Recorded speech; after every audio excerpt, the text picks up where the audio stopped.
Girlfriend আছে? এ মা, আমার ভাইরা এত লজ্জা পায় কেন? তোমাদের গার্লফ্রেন্ড নেই? আছে তো অবশ্যই, কটা করে আছে সেটাও বলো। মনের মধ্যে না থাকুক, ফোনের মধ্যে তো আছে। ছেলেদের ফোন ঘাটলে আগে মেয়েদের লিস্ট পাওয়া যাবে। হ্যাঁ, ফেসবুকে পরপর শুধু মেয়েদের ছবি উঠতেই থাকবে। তো যাই হোক, ঢাক বাজাচ্ছিস কেন?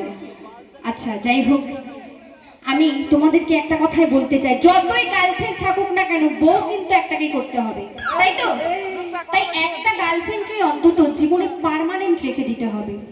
কথা বলো, সবার সাথে কথা বলো, কিন্তু পার্মানেন্ট একজনকে রেখে দিতে হবে ভাই, ঠিক আছে? তো দরকার হলে সেই মেয়েটিকে একদম কোমরে দড়ি পরিয়ে রাখবে, একদম জীবন থেকে যেতে দেবে না।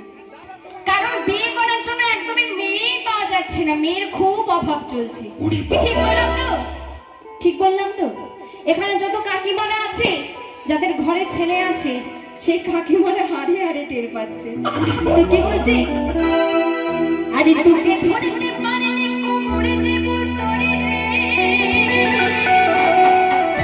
বিমিন যে আমার করলি তুই ছুরি রে,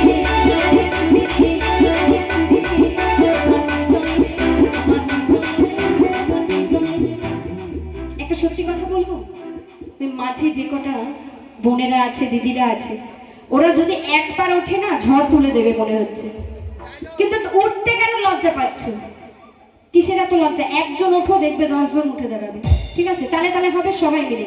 আরে আজকে নবমীর দিন ভাই, আজকে কোনো অন্যান্য দিন না, পুজোর সময় আবার একটা বছর পরে আসবে এই দিনটা, তাই তো? তাই সবাই মিলে আনন্দ করবো আমরা। আমি যাব, আমি গেলে তোমরা নাচবে? আচ্ছা এই গানটির পরে যাচ্ছি, ঠিক আছে?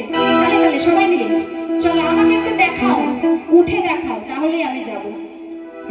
আমার হৃদয়ে